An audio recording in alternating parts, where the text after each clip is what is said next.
What's going on, brother? Not a whole lot. Like the beard, getting a little full there. It's my winter. Well, There you go. There you go. Well, it took me about 40 years to be able to grow one. it's uh, it's not Ohio cold, but it's pretty miserable out here. Yeah. Well, you guys do get a different cold. It doesn't like register like ours or like up in Michigan, but it actually does get a little cold there, even on the weather's just different where you're at. I think the humidity level. Straight. Hmm. What I mean by that is like so since I've retired, Hmm. I don't intentionally go out and train in the cold, Hmm. like I used to when I was with the military. Funny enough, since I retired, I've started working with the military again as a contractor, teaching fitness and things of that nature. And was out there this morning, and I'm freezing, like absolutely miserable, being a complete bitch about it. 100% understand that. There's guys in shorts out there that are just like unfazed, and so they're fucking shivering the whole time. But it was a good time. It was a Yeah. good time. I just need to stop being a baby, get up a little early, and start exposing myself to shit that I don't like again. Yeah. I mean, that's everything in life, right? I mean, that's the way we train. It's like, everybody always hates accessories because it's like, well, what's your weakness? What do you hate? What are you bad at? Where's your movement quality poor at? And everybody always wants to do what they're good at. Nobody wants to do what they're not good at. I've always been good with all different types of weather. Growing up in Michigan, like you get the lake effect snow and you get some cold and there's a lot of humidity, so the cold's bone chilling. But we'd still get some, it'd get to 100 degrees in the summer, so you'd still get hot. And we'd go down to Florida a lot. So, it doesn't really bother me. I do feel it in my joints more. And like today, it's like I had to add time in doing cardio to warm up before I was hitting the weight, which, Cardio is I anything should be but doing. Yeah, right. Which I should be doing anyway, but it's just one of those things where it's like I have to during the winter because my body's just not, it's not going to be ready for what I'm trying to do. Right? It's not going to be prepped. Yeah, Monday and Tuesday workouts are horrible. It just like everything ached, nothing felt like it was going to go the way it should. And then I warmed up real good today and felt great. So, it's funny you you know, brought up accessories and pushing them. We have a decent group of individuals here that are pretty competitive and have a potential to do some pretty cool stuff this upcoming year. And they go, I mean, just like we've talked about in the past, they go hard on the Metcons, when it goes to the accessories, and they're really starting to get it now.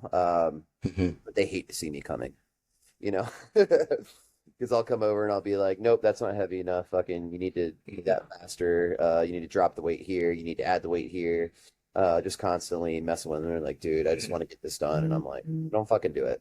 Like at this point, like if you just want to hang out in the gym and talk and make it a social hour, that's one thing, right? But if you're saying you want to compete and you want to get better, like, hey, we're gonna fucking drop the hammer on this harder, if not as hard, or if not harder, as hard as your Metcon, right? yeah. It's I had a guy who just competed. His name's Reese in WPO, which is the only professional organization for powerlifting. And what's that? They're doing great shit. I'm glad they brought it back. It's a lot of fun. Yeah. Yeah, and so he did real good as his first one. He got third in there, and for his first time, which is good. But it's funny because watching his deadlift. Now he drives up from Louisville every other weekend, so he always comes up on squat day. We have monoliths. He comes up on squat day, so I never really get to see him deadlift. And I wish I would have got to see him deadlift because the weight he blew up, he had 2 inches away from lockout. Like I mean, it was moving like an empty bar. 2 inches from lockout, can't finish it. Literally 2 inches, and did it twice. And I'm watching that going. He's an 800 pound puller now. Right around 800. I'm like he's a 900 pound puller. In my mind, like if he came up here every day of his training for 3 4 months, like 4 months, he's a 900 pound puller. Send them Okay, to 2 years and forget. so it's like we can put what's that? Send them to Dagestan for 2 years and forget. There you go. So it's just one of those things where it's like 2 inches is all he needs. He already All moves y'all a need, just yeah, right. It looks like yeah, no joke. Um, Especially cold. But it's just one of those things where he blows the weight up literally 2 inches from knockout. It's the weirdest thing because it's moving so fast, and you're sitting there going, 3-4 months of concentrated effort on one area because it's his hips and glutes, and the guy's not a 100-pound puller. He's put 100 pounds on his total. And if his deadlift goes up 100 pounds, then obviously his squat's going to go up something, right? So it's like not hard to think, even if it goes up, say, just 25 pounds. Well, there's 125 pounds on the total without even talking about a bench, and the guy already got third at his first WPO, right? So, usually when guys get higher levels, their numbers obviously slow down quite a bit. So I had them do, so this Saturday, since I saw it, I'm like, nah, we're hitting hips and glutes really hard. So I had them do a single leg stiff leg where one leg's out, the other knee's on the bench. You're holding a heavy dumbbell between your legs with one hand, or both hands, one dumbbell. And I took a band and I hooked it around the dumbbell and put it between his legs behind him to a rack. So he had to do stiff leg deadlifts like that and push with his glutes and hips forward. And it was like, you see him get about 5 reps in and you see a look on his face change. Like we're doing 20 per leg. So that was first set. I got like messages from everybody who came up, from Louisville, and they're like, dude, there's like places in my body I did not know could be sore, and like my glutes hurt to touch. They get in the car and fucking drive back to Louisville after you just demolish their whole posterior chain. Yeah.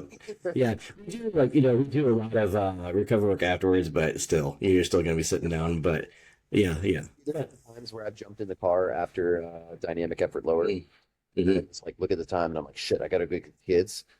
And I jump in the car, and like I'm sitting in the school pickup line, and my back locks up, and I'm just like, oh, there's no fucking way I should have done that. Yeah. It's interesting because, there's, when you look at the way we pick accessories, there's a lot of fallacies. Like people have these concepts about how coaches sometimes say, "Oh, Conjugate's not a good system. Here's why." Like they like to try to pick it apart. And the funny thing is the person who has not achieved anything yet is going to pick apart the people who are. So what's interesting about that is some people, we're looking at one, you have to look at the structure, right? Like, if I cannot attain position, I'm not even in the game yet. So if I don't have correct range and function in my joints for the movements I'm about to do, that's number one. We got to build upon a big structure. But some of the things that they talk about, like they'll say, you guys only squat you guys squat once every other week. You deadlift once every other week. Speed work doesn't work. Accessories don't work. Do more squats, do more deadlifts, do more benches. And the funny thing is, nobody thinks about it from a logical standpoint. How many people have you met when they first came in your door who you are like, they have 100% function of every joint and they're well balanced? Never. Nobody in history of your gym or my gym. 145 records at this world records this gym, never had that. Okay? Had CrossFit Games champions. We've never had that. So why would you just think that magically these coaches get every person they get functions perfectly? They would have to, if they get better by only doing squats, they would have to have full function of the joints. They'd have to have perfect balance because that's the only way you can get better. If my hips and glutes are weak and your hamstrings are their weakness, and the person next to you, spinal erectors are the weakness, and the person next to them, their midline's the weakness, right? How's just squatting going to fix that, right? And so nobody thinks through it logically. I love this. Like, well, you have to do this. Speed work doesn't work. You know why speed work doesn't work? Because you need the volume of squatting over and over and over again, because this is a technical lift. Can you sit on a toilet and stand up? If you can sit on a toilet and stand up, I can get you to squat perfectly, okay? This is not, you want to talk about high-skilled technical movement. We're talking about gymnastics, okay? We're talking about things like that. We're not talking about squat, bench, deadlift. Don't get me wrong. It is beautiful to see a world-class powerlifter and their little adjustments in technique in squat, bench, deadlift. But the movement itself isn't some ultra high-level thing, It's not like you have to be Travis Pastrana doing like a double backflip on a dirt bike, right? I'll give him credit that that's a heck of a lot, more complicated than what we're doing, right? So the thing about it is they say, oh, well, it's just a technical movement. No, it's not. And it's technical for your guys because you don't have balance. They don't have full function of joints. They have imbalances. And you have to... Walking upstairs. Yep, and you have to do technique so many times because they're not built for it. it's funny because those same people do like 5x5s on the squat. And where that comes into is we have to get more repetition. We have to have a certain volume of weight. Well, when you're doing a 5x5, we don't do 5 reps in a powerlifting meet. We do one. So therefore, when we do a 1 rep max, right? We do 1 rep max twice a week. One upper body, one lower body. Lower body week 1 is squat. Next week is deadlift.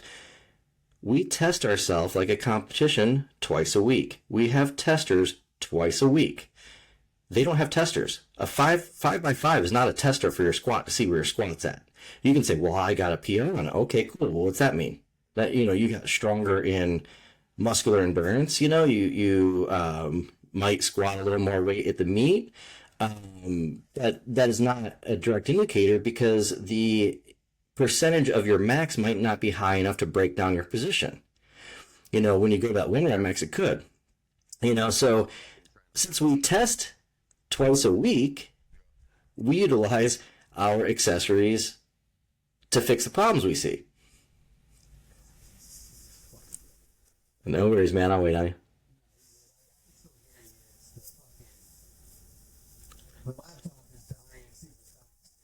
No worries.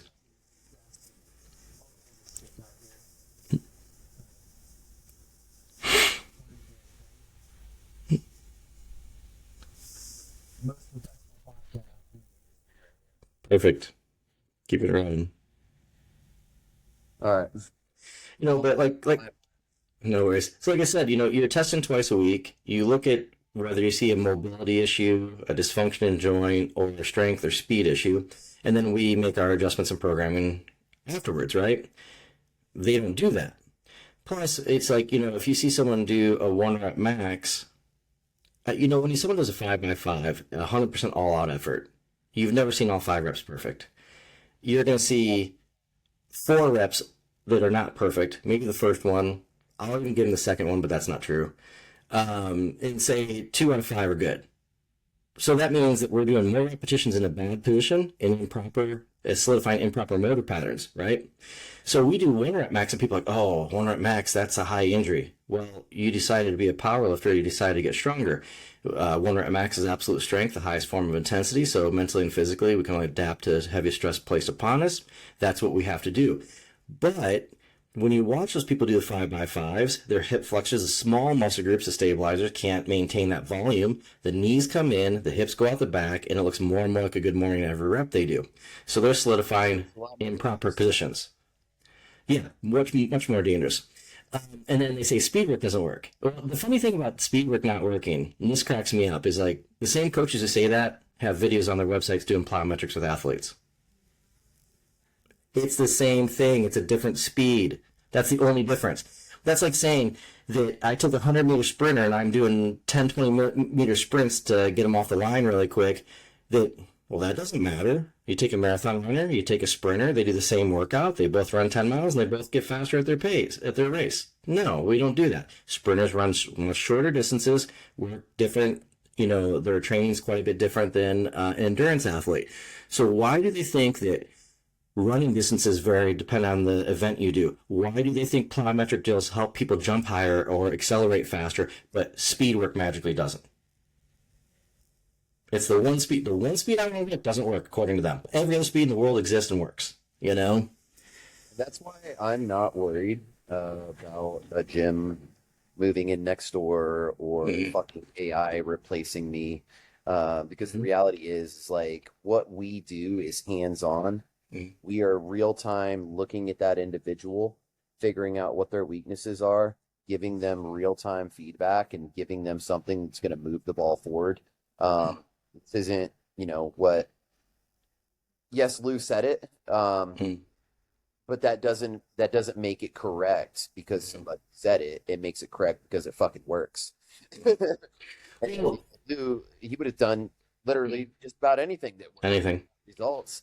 And that's the funny thing is you have two of the most successful coaches, you, Lou, in history who've ever done this thing, doing this thing, and people want to tell you guys it doesn't work. That's like somebody sitting there in front of you that's 400 pounds talking about their diet's perfect, and you're like, Mm-hmm. it looks like you got it all fucking figured out, bud. Yeah, right.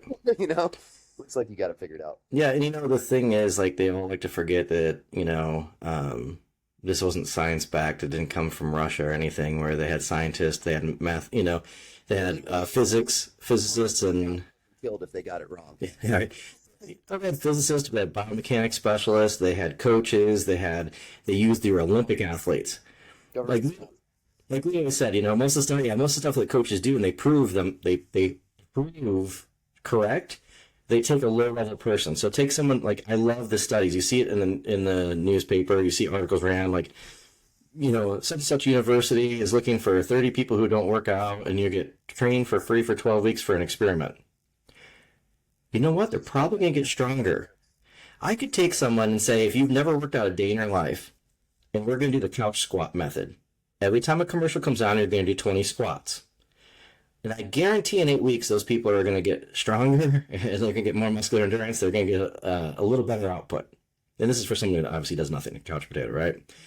Does that mean the couch squat method is now the greatest thing that's ever existed? No. When you get the strongest person in the world to evolve at the fastest rate they have in a few years with less wear and tear on their body, now you're doing something. And that's what Westside Barbell did. That's what the Russians did with their Olympic lifting athletes. It just cracks me up that nobody looks at the way these studies are done. And you brought up a great point. People are worried about AI taking coaches' jobs over. And you know what? For the majority of the way you guys coach, yes, it will take over, because we have to watch an athlete. We have our testers. And then from our testers, we adjust and micro adjust and adjust and adjust. And then we're always adjusting. That is not going to be done, on the computer that way. It's, like someone going to have to upload everything. At the end of the day, like if that's what you're offering is like, and even for the gyms that follow our program, right? If all they're doing is just putting it up on a board and reading it and not actually coaching it the way that we teach them how to in those videos and notes, yeah, it's fucking worthless. You could get that whole lesson plan probably. I don't know if you figured out how to use AI. I think you and I are too retarded to use it.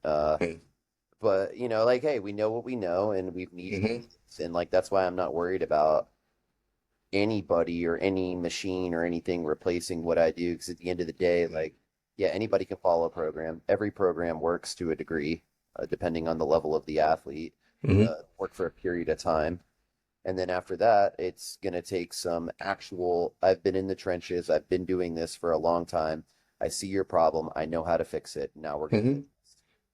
Yeah. Like if you think about like what we do, like deficit, like I wouldn't want somebody without the education that we provide in those videos to just set up a deficit deadlift and just start cranking on it, right? Yeah, 100%. That's not where I would start off. Yeah, 100%. The education that we're given, through the process, and but that's what you'll get from like AI if you want like a conjugate programming. You don't want any expertise, you don't want any feedback on it. Yeah, that's exactly what you're going to get. You're going to get some slip discs and some free programming. Good job. It's interesting too. Like I love the one where they say it doesn't work for raw lifters, only equipped lifters. And nobody thinks through this logically either. So who and where was the conjugate system invented? In Russia for their Olympic lifting team. I'm pretty sure that's raw. They don't have squat suits. They don't have deadlift suits. Let's take a really good raw lifter. Let's put him in gear and make all things equal. Yep. You still don't outlift the guy because it's a skill. You have to train in it, and those motherfuckers are strong.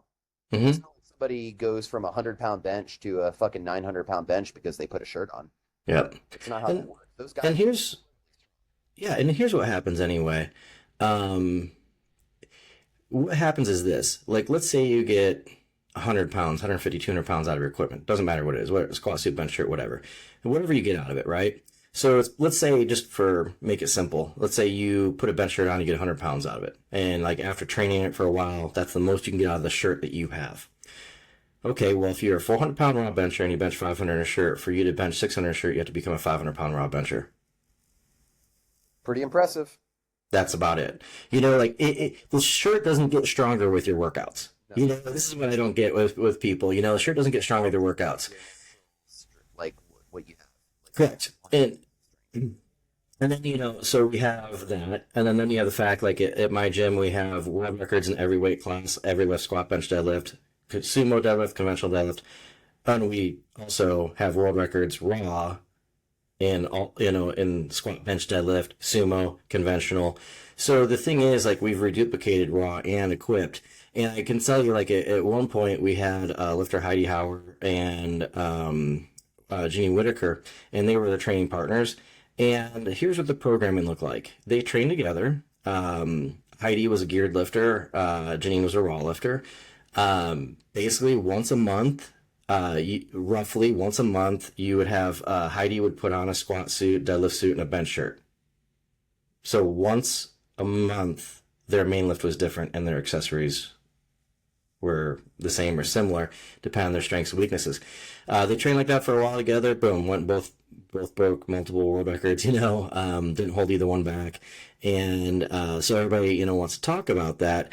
But what we're looking at is you see strongman competitors doing the conjugate system. It's the Chinese weightlifters doing the conjugate system. This is all raw.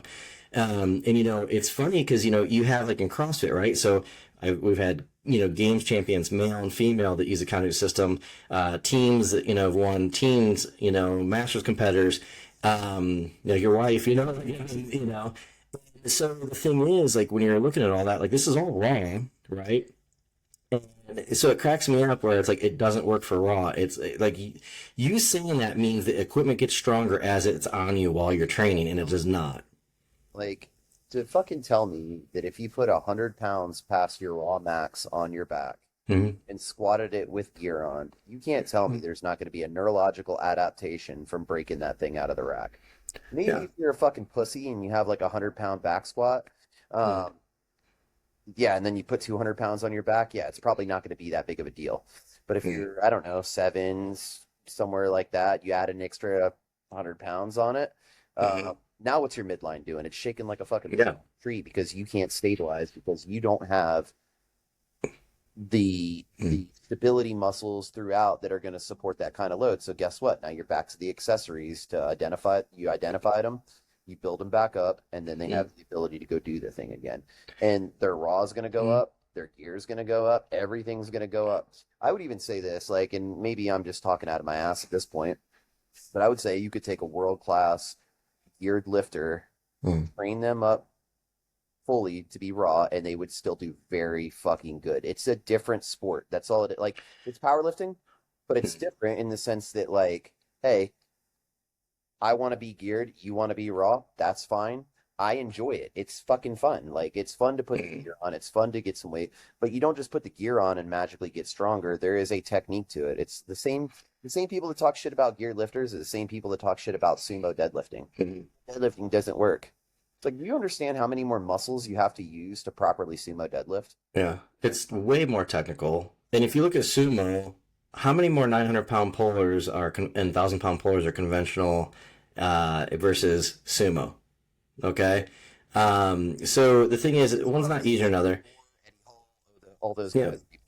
Yeah, here's the thing. We're leveraged better for one or the other. And so you want to knock the other person, but we're better for leverage, for one or the other. So if you have someone who conventional pulls, if I have them walk in the gym the first time they deadlift, they pull 100 pounds more conventional than they do sumo, are they going to go tell everybody sumo is easier? Right.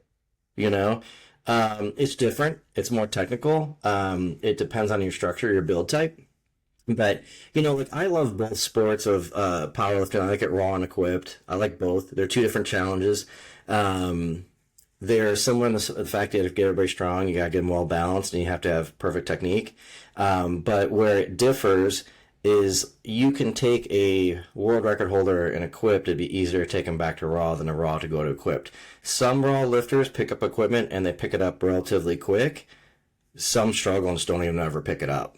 But like the way we train, our athletes are training raw so frequently, like we pretty much put gear on once a month, like that, like our full gear, that we're strong raw. It doesn't really matter. We know what our raw numbers are. We know what our equipped numbers are. I had one of my female lifters was a world record holder in bench press equipped, and a girl who had at the time had just recently broke the world record raw. Her husband was running his mouth online and talking about how she couldn't bench half of what his wife benched, in a competition. So I saw the video, and the next day that we had bench training, my athlete did a close grip for a set of 5 with more than the world record weight than what the person had just did. So, we just didn't compete there. There are some right now, Raw is getting crazy. There's some big numbers. There's some people doing some really cool stuff. So I'm not knocking Raw. Anybody who knocks either sport, I think, is a problem. I think, if you're a fan of strength sports, you should like both, and you should understand both to get the most out of yourself, because you are right. If you take a raw lifter, like an elite raw lifter, and let's just say you put them in squat briefs, and they can pick up 50 more pounds. Well, their pick is 50 pounds above, or say 100 pounds above, what the most they've ever done before. Their midline has to balance that, has to stabilize that. They have to maintain position with that heavier load all the way down. Then psychologically and physically get used to 100 pounds more on their back. When they go to competition, no weight's ever going to scare them. They're going to pick up 100 pounds less than they've been training with, right? And so now it's just whether they can do it or not. It's not, oh, this feels heavy. Now they have a thought in their mind that kind of maybe takes away from their performance, right? Yeah, and I'm a fan of fight sports. I like violence, and I like lifting. Mm-hmm. Yep. I think Equip, the WPO, is that fucking perfect merger where, like, if something goes wrong, it's going to be really fucking nasty. And it's not that you want to see anybody hit the wall when you're watching a NASCAR race, but you kind of want to see a wreck sometimes, You don't want to see your favorite, one of your favorite UFC fighters, like, get knocked the fuck out and bleed all over the ring, but you want to see some blood. And it's the same thing with, like, weightlifting, like, hey, I don't want something to go wrong, but if it goes wrong in gear, it's going to be fucking catastrophic. Like, this is 100 pounds beyond what they're having. If their gear fails, their wrists roll a little bit because they can't stabilize that extra weight. It's fucking fatal. You look at Cole. Realize that. You look at Kolb, he just benched 1340 or 1350.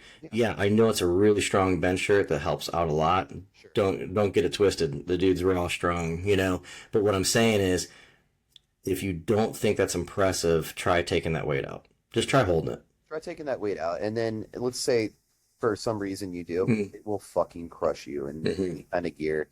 And the tech, you have to be so dialed in technically. Is 1350 going in any direction other than straight down and straight up? It's going to kill you. Yeah, you're not going to stop it. Dude, what are your spotters going to do? You see guys like who have low benches and their forearms drop forward and they like dump on their chest and they pull it back. No one's pulling 1340 back. No, there's not enough no. It can save you. No, 100%.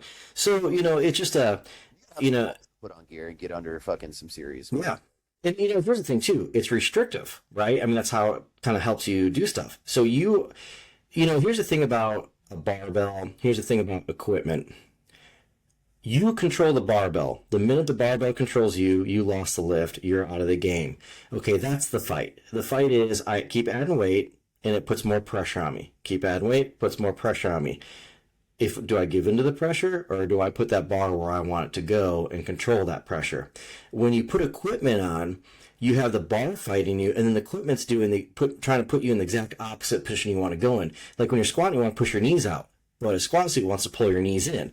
Part of pushing it out and the tightness of sitting back into it when it wants to push your knees forward and in is how you get more out of it. So not only do you have the bar trying to influence and break your position, but now your equipment that you're wearing is trying to influence and break your position.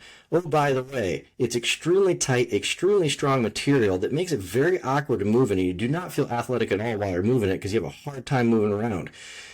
That mentally can mess with you too. It's different when you're raw and you can walk up and you feel good, you feel athletic, you're moving real well. It builds confidence. When feel like you're waddling around trying to get underneath a bar and everything feels awkward, it's a lot harder. I've literally seen people, your toes going numb, I've literally had people benching. Your knees, your legs probably going to fall off. That might have been the most pain that I've ever felt in a training session, was you wrapping my knees. Yeah. I had a guy at Westside. They came and got me to meet, and they said he missed his first 2 attempts They're like, we need you to wrap his knees. He has to get a third attempt in. And, it wasn't going good for him that day. I'll just say that. Okay. And everybody has an off day. And so I go, okay. I said, well, look, I said, the only thing you have to be able to do is withstand what I put on the wrap I put on you. And I said, just go over in your head the perfect squat and just re-envision that the whole time until you get to the bar. I wrapped his knees. The dude was squirming. He stands up. He goes, screw that. I'd rather bomb out, take him off. And he missed it, skipped his lift. Wouldn't even go. But I gave him the wrap he needed to make the lift. Yeah. It was either going to be there or it wasn't. But that's how painful that stuff is. Like, you've experienced it. It is not comfortable. And now get in gear that's that restrictive, get your knees wrapped that fucking tight, and then stand up and try to squat some heavy ass weight. Yeah. And your legs are going numb. They're falling asleep. They're hurting. Yep. It's just wild, and the only two, there's two people. I think a third person just hit it, maybe the 3,000 pound club. Yeah. Now here's what I'd say with the 3,000 pound club. Third person just hit it, but they used one of those the band shirts. Not a normal band shirt, so they get a few 100 pounds more out of those. Yeah, it happened. That would be that's like a whole nother vision of equipped lifting. Okay, it's like a new division because these shirts give you so much more. But if you look at Dave Hoff, who's got the biggest total in the world, he refuses to use a band shirt. He wears a regular shirt and has the biggest total still. So, he's from Westside Barbell. And the guy just, he's very methodical about his attempts, his approaches, how he trains. He's extremely consistent. If you look at I think he's got somewhere around 7 of the top 10 biggest totals in history. And it's funny because it kind of goes back to what you were talking about earlier, is people who haven't produced, wanting to give their input on things. And, a good friend of mine, Donnie Thompson, he was the first person to break the 3,000 pound barrier. People still try to discredit that, but then discredit his ideas. And it's like, it doesn't make sense. Like when this guy's saying, "Hey, this is what I did to get there," I'm gonna take a look at it and see. And yeah, this shit makes sense. Donnie broke a barrier. It was his first 3,000 pound total. He paved the way, right? I don't care what anybody thinks. He hit a total that was absurd, right? Donnie's a smart guy. He's really good with mobility work. Why? Because when you take a guy who played football and goes into hits the biggest total in history in the world in powerlifting, he's going to get a little wear and tear in his body. So the thing is, you have to figure stuff out to keep in the game. Basically, what Donnie proved is he's not a quitter. Quitters would have, I got hurt, lost mobility. Oh man, I thought that was going to kill me. The other ones go, this is going to kill me if I don't do it right. I am going to get hurt if I don't figure something out, and I'm not going to get strong if I ever get there if I don't figure something out. So, And his story's insane, dude. Not only was it, battling back injury, and the clock's against him, he's racing against the clock because you can only do this stuff for so long. And this dude he'd lost his gym through the process. He fucking lost his house. Like, he was in a bad situation when he broke that. And then, hey, congratulations, he broke the 3,000 pound barrier. And what's the first thing Lou says to him? Hey, never seen a 400 pound 65-year-old. And so then he's like, all right, so I did this thing. Time to get my health in check. Time to get my business affairs in order. And so I got all the respect in the world for him. And if this dude's gonna say kettlebell swings work. Yep. Well, here's the thing, man. Lou is a very smart guy, and Lou said that to him because Lou cared, and Lou saw in him, like, look at his weight, where's his blood pressure at, what's his skin look like, and I was there when he did it. It was he put on a great meet. He did a great job. Look at all the mobility stuff he's came up with afterwards. We utilize. I will try anything I see him do. And I haven't found anything that he puts up or promotes that he came up with that I didn't like. So, and then, you look at afterwards, Dave Hoff talked to him a lot before he, beat his total. Yeah, and Dave, What's that? Him and Dave are still very close. Yeah, I mean, they're a really part of a really small club, Um, All by themselves, waiting for somebody to join them. Yep. And so the cool thing with that too is, it shows the respect between each other. But, when you look at Dave, Dave took what I think it was like he broke the total, and then it took him a couple years to put 5 more pounds on the total. And after that, he blew it up pretty quick. But it took him 2 years. The guy with the biggest total in the world, who's trained at Westside majority of his life, right? Since he was, a young teenager. I think he went in there at 14, if I remember right, somewhere right around there. And the thing about it is, like, he still took 2 years to figure out how to put that extra 5 pounds on, which led to more weight after that, right? And then he's been on a consistent roll of continuously increasing his totals. And people, you're going to bash that and think you have something to say about that. How many coaches have taken 2 years to figure out how to put 5 more pounds on something that's never been done before? That takes a lot of effort to do that. It takes a lot of thought process of a very clear understanding of what you're capable of. The great thing about it is the conjugate system that we utilize has all the tools to make whatever you want happen. And it has like laws, right? Like if you do something that doesn't have laws to it, like, when you're talking about physics, right? If it doesn't fit within the laws of physics, you're probably wrong. Unless you're the next genius who just came up with something new that you can prove right, right? So, we have like different laws in math, right? And those exist for a reason because you can't go outside of those laws. There's certain ways things work. And the nice thing about the conjugate system, it has those laws. And I know for me, as long as I stay within those laws, everything works within those laws. And, same thing with, Dave and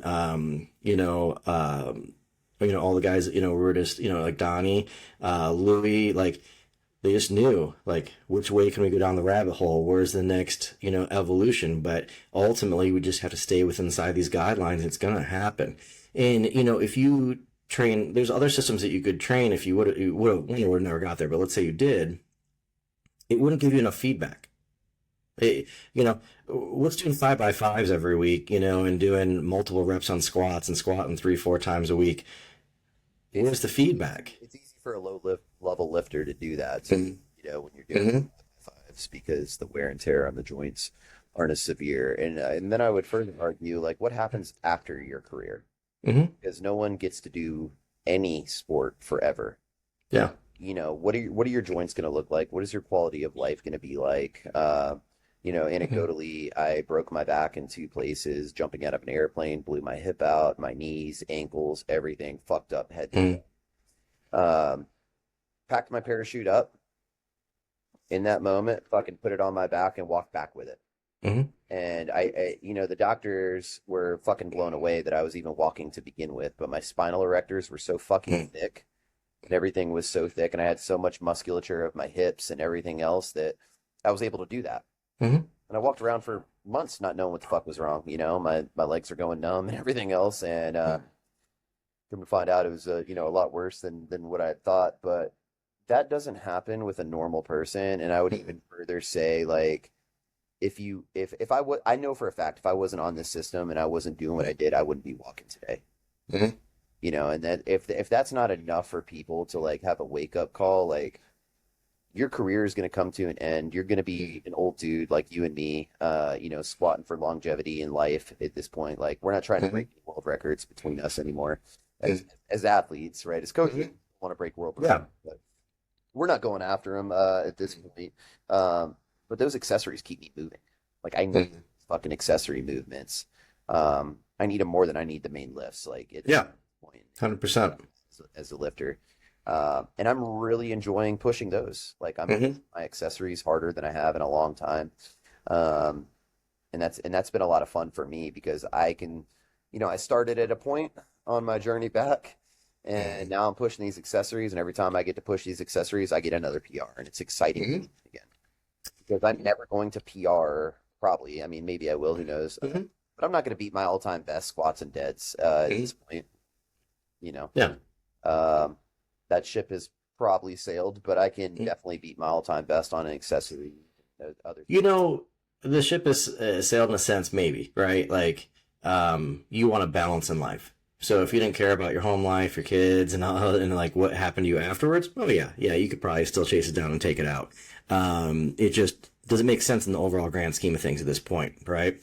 You break your own record, but if you're not breaking a world record or you're not, getting $100 million contract to be an athlete at a high level, it makes it worth you beating up your body.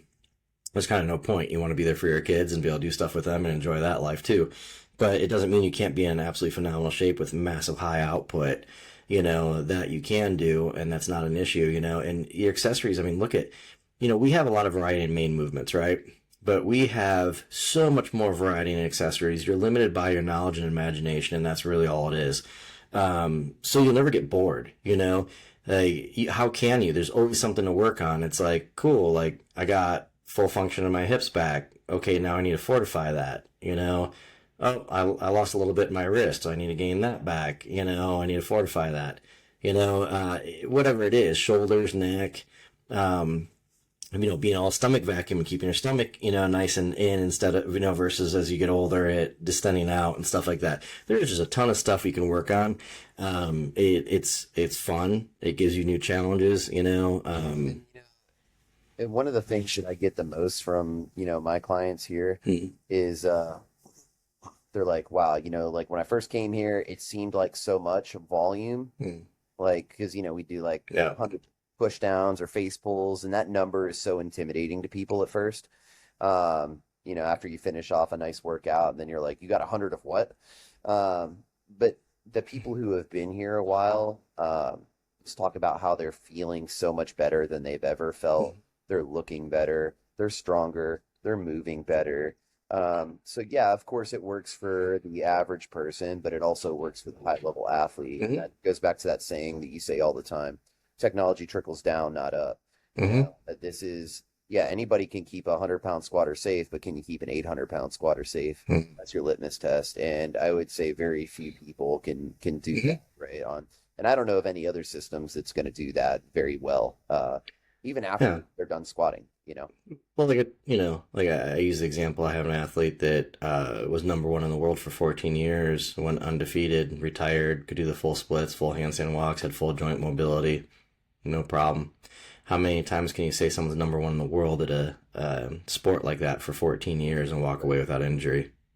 And they never did get injured. I'm not saying they didn't have tweaks here and there they had to work through. They're all stuff you could work through and still go and make it to the meet and break a record and cleared it eventually, and at some point cleared it and didn't have a problem with it again. So, that is rare. And the fact that we stay on top as long as we do, everybody trains, like I said, for the same reason, quality of life, right? In the military, it's like quality of life is you come back home and you're safe and all your buddies come back with you. Some people, they want their kids to see a good, healthy lifestyle. Some people want to break a world record. Some people want to lose 100 pounds of body fat. It doesn't matter what it is. It's all quality of life. But if yours is being an athlete, a 1-year career versus a 15-year career is a big difference. If it's what you love to do and what you decide you wanted to do with your life, well, I'd rather have a lot longer time period enjoying what I sacrificed for. And I hate to say sacrifice. I'll say that generically because a lot of people do, but it's not a sacrifice when it's a choice and you want to do it because that's what you enjoy to do. If you don't sacrifice when you fell short of your goals and you all fucked up, then you realize that there was something out there that could have prevented that and potentially helped you achieve your goals. Because let's not get it twisted, like the people at the very top are genetic freaks in any sport, right? They would be at the top regardless, but that doesn't necessarily guarantee that they're going to win, right? So you take a freak and then you put them on the wrong system, they're going to do well. The genetic freak on the right system, they're going to win, and they're a legend. 14 years. They become a legend, and even that athlete, like I can say that they were genetically gifted, but I've seen me personally in my own gym, I've had people come through the door who are more genetically gifted. They didn't do as much, they didn't go as far because they have to put that effort in. But I'm just saying that it's like if you just have enough genetics and you have the right head on your shoulders and the right training program, game on. The only way you're going to get beat is if someone puts as much effort in with the same type of training and they have better genetics, which which almost never happens. You got good genetics, you got a good training program, you got the right environment and the right mindset. And when those people come out, nobody beats them. and they're talked about for generations, right? And their records don't get broke for 30 years, 25, 30 years. That's just how it goes. So, it's just, yeah, it's funny the way people look at things, the way they justify things. In Hmm. modern day, like let's not forget what gear was and what it is now. Yeah. Yep. 100%. Yeah. There was a different breed of animals, Hmm. and they wore some subpar gear compared to what's out Hmm. there today. Yeah. And they broke records that stood the test of time. Hmm. Call it what it is. Yeah. There's some amazing athletes. I prefer to look at sports. And like I was just talking about, we were talking about Rocky Marciano this morning. And I mean, like you look at, how long ago that was, right? But if you look at his training protocol, how hard he pushed himself, you looked at his mindset, it's amazing. And, people want to pick stuff apart and go, oh, well, yeah, in a heavyweight nowadays, it's like, well, maybe we haven't put him in a ring together. You're also assuming that this guy wouldn't adapt, and but either way, it doesn't take away from his accomplishments. Let's say that the heavyweights nowadays will walk through him. Does it matter? It doesn't really matter. No one could back then. He is still the only undefeated heavyweight world champion in history. Yep. And so, Say this that he did something that paved the way for all those other guys too. yeah, Not I take athletes and what they do in the conditions of what they were done and what the knowledge in that time era was. I don't compare them to people nowadays. Like Jesse Owens was a standout track and field athlete who ran on cinders, right? And ran stone tracks. Yeah, women nowadays in the Olympics have caught up to his numbers. Does that make him bad? No, he had the most gold. He had the most medals in track and field history until they were illegitimately taken away, by Carl Lewis. So I say illegitimately because everybody knows he failed a lot of drug tests before and after and during that Olympics, but it got waved through.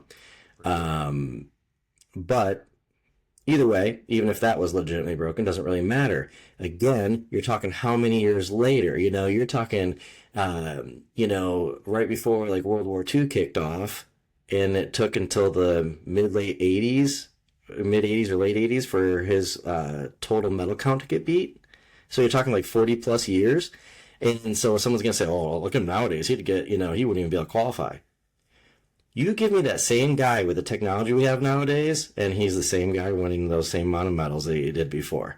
You know, so I take it for what it was done. And Louis was really good about that. I remember, Louis was talking about a meet, and I was talking about one of my lifters, like, hey, like going after so and so's, world record, and he's like, oh yeah, great lifter. He's like, she was very poor. She used to train in this warehouse that had no heat in it in Russia. The windows were all broken out. When she did that meet, she walked like 6 miles to where it was at, and however many inches of snow, and like just smokes a world record squat. There's a reason why he remembered the conditions that athlete broke that squat in and what happened before and after, because it all is included in kind of the mystique of that athlete and show how tough that athlete was. And if someone like I mean, they break, didn't have like a perfectly balanced Mhm. work-life ratio, slept 9 to 10 hours, Yeah, right. meal prepping for them, had all their macros dialed. Mhm. That was Yeah. a motherfucker that like was living a rough life and then came out there and just Mhm. did the damn thing. So, I had an athlete who, came out, broke that world record by 100 pounds, but no one else had surpassed that number for probably another 10 years. Just surpassed the number that was broken by 100 pounds, not my athlete's number. And, it's just one of those things where I like, well, to pay respect as an athlete, we kind of got to beat it by that much because I would hate to beat it by 5, 10 pounds because I'd say it's not as good of a lift. In my mind, that's the funny thing is, like, you say, like, one of my athletes broke a 30-year-old world record, but it's like, they had better knee wraps and they broke it by 5 pounds. We have better technology, better training. 100%. It's not as impressive. They can be made with the sub 4 minute mile, right? Mm-hmm. The first person to do the impossible did it, what, 1954 or something? Yeah. And then, sure, there's been several who have done it since, and in modern day, it's happening. It's more common. The Mm-hmm. tracks weren't the same. The dude probably did it in Chuck Taylor's. Yeah. You know? And like there was nothing ideal about that situation if you look at, comparatively to what's available now, what these runners are doing, No. with the gear they're wearing, everything else. So I personally, and this might just be me being old and nostalgic, but it was just different. Hmm. I'll just use myself example. We've broken a lot of world records out of my gym, and someone was saying like something about like going after the amount of records that Westside broke, right? And I was like, that wouldn't be enough. I'm like, I would have to. I said in my mind to be compatible or comparable. Sorry, my gym would have to break twice as many world records because for one, Louis developed the system, you know, then he figured out how to put it together and he figured out how to get the right people in the room together and in the atmosphere where it needed to be. I got to learn from him that, that how to create that atmosphere. I got to learn what I know about strength training from him.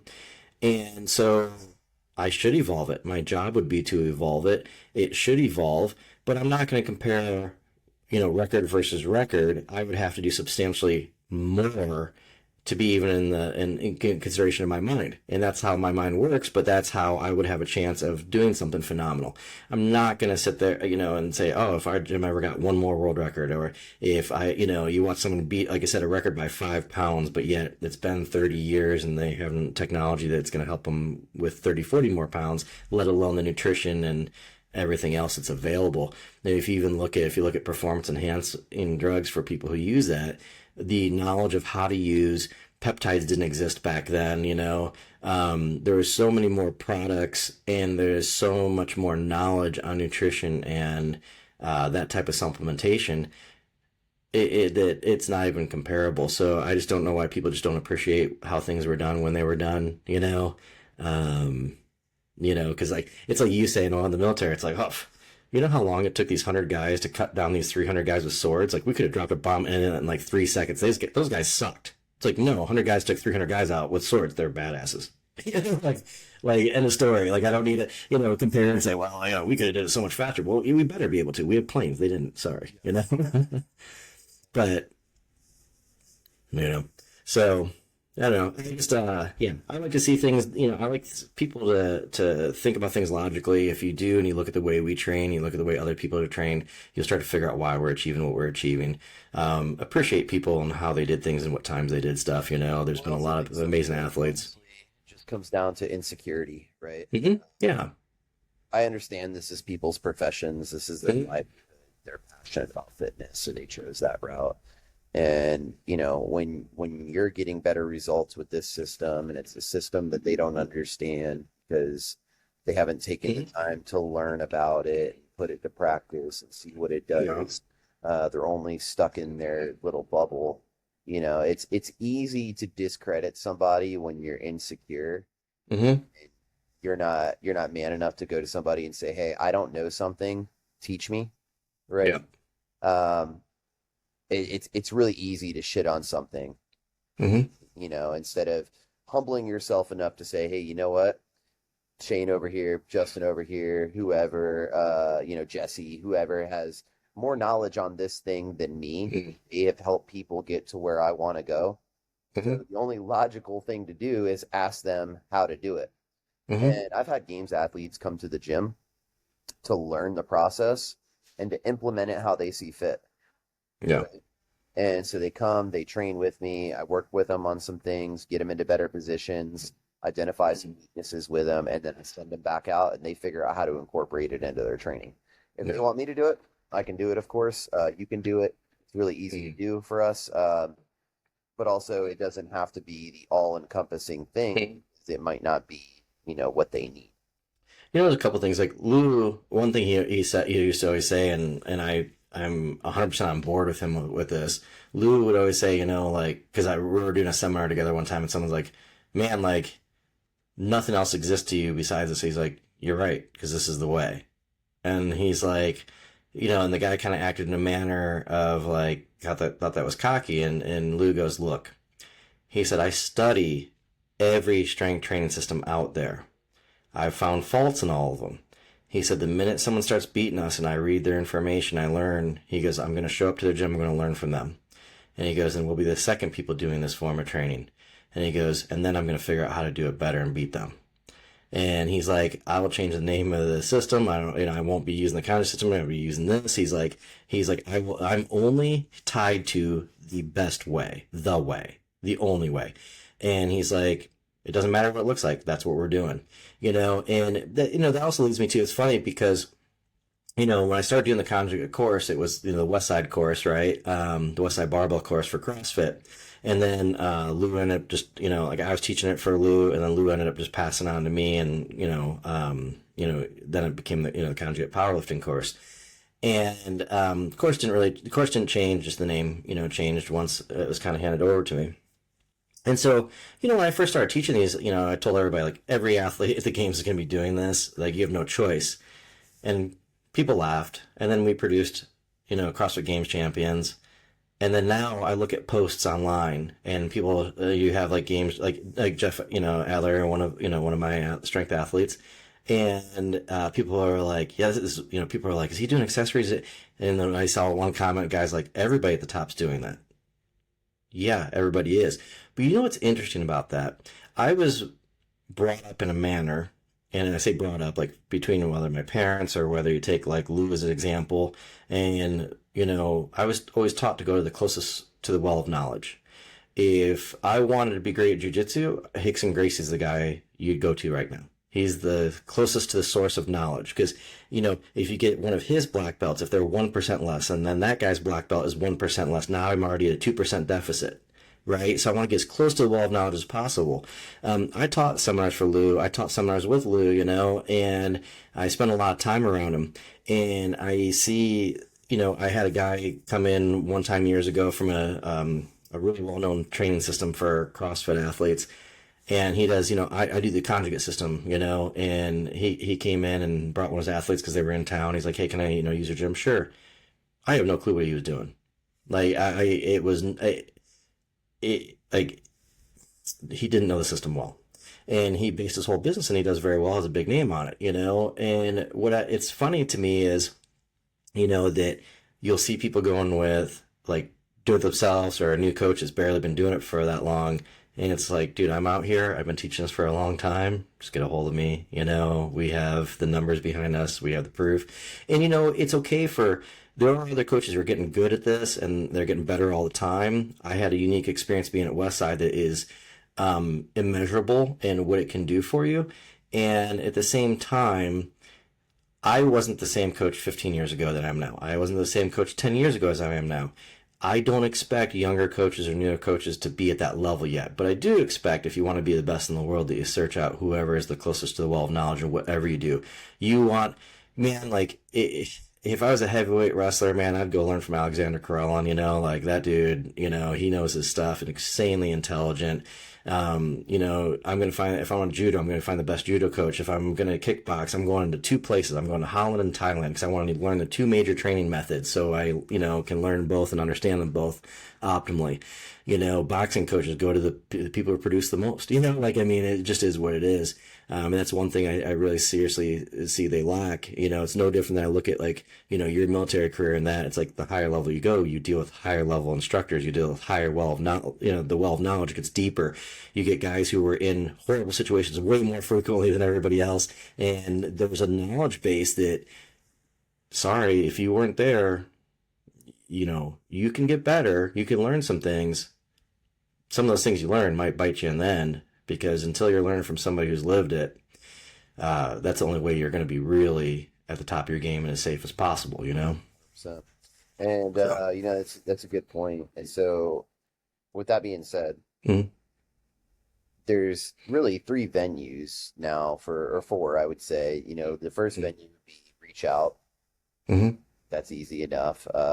We will 100% mm-hmm. get you in the right direction. Or 2, you can attend the course. We have courses all over the world, all the time. Mm-hmm. You could, hey, if you hate Shane and you hate Justin, you don't want to attend a course, you can secretly do it online. Go to our website, and you can even put a fake name in there so you can still get knowledge, and it's on demand. It's online, easy enough. Or maybe it's too expensive for you. So for $30 a month, you can get all the fucking programming done for you. You can get detailed notes and you can get videos showing you how to set the shit up so that you can go and take credit for it in your gym. Mhm. It's Yeah, not right. make it pretty easy. Yep. We make it as easy as we can make it for it. It's not like we are withholding information. I know I've never turned down or turned away anybody who wanted to come. Never either. I know you've never turned down because that's how we hooked up. Yep. And the reason you do it is because Lou did it for you, and he never turned you away, and you never turned anybody away, and he never turned anybody away. Yep. And it's a legacy, I think, what Lou built to keep it going and to keep that same openness. Like, hey, you want to come and learn? Come learn. If you want to pretend like you know it all, go somewhere else. Good luck. For it. We have a finite amount of time. Mhm. Busy dude. I'm a busy dude. If you want to come and tell me all the things you know, probably not the place for it. Mhm. If you want to come and learn, and I've had some of the best athletes in the world come to my gym, and some of the most humble and respectful people in the process. And it's like, well, no shit. That's why they're at the top of their game. Exactly. You know, You know. because they only care about fucking winning. Yep. And if you have something that's going to help them win, they'll shut up, they'll listen, and they'll apply it. 100%. And that being said, we'll have to catch up another time. I am a coach. I have someone I have to get to in 1 minute to start coaching. So, and that's the thing, right? We're coaches. We do this. We're not like, we're not social media influencers who do more influencing than coaching. We coach. That's what I love to do. Have gyms like of our own, right? Yep. I'm sitting in mine right now. I'm literally gonna go out in the hallway, go out in the gym, and work with somebody. So, yeah, right. All that stuff, right? Unfortunately, it'd be nice to someone boss equipment. Well, you have a good one, man, and I'll talk to you soon. Okay, man. Sounds good, brother. All right, you take it easy. Bye.